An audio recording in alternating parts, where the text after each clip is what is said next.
few celebrities are invited to try a CT scan.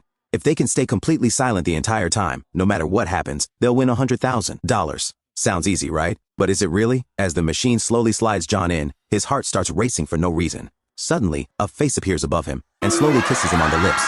In that moment, John feels like he's losing his mind. He struggles hard, but his head is strapped down. When he finally comes out of the CT room, he doesn't say a word. He sits back down in silence, feeling like he's been contaminated. The second contestant lies down, curious, even joking with the staff. But the moment he sees that face too, his laughter turns into a scream. Just look at his legs kicking wildly. You can tell he's completely breaking down. When he comes out, everyone asks what happened, but he stays silent as well. In the next 5 minutes, several more people are eliminated. Their expressions afterward are almost impossible to describe. Some even run straight to the bathroom. That scares the last contestant, Lake, half to death. After seeing what happened to the others, he lies on the table like he's heading to his execution. And sure enough, he starts screaming, but almost immediately, his mouth is covered.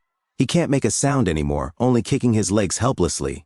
In the end, every challenger is eliminated, and the show successfully keeps the $100,000. What about you? Could you beat the challenge?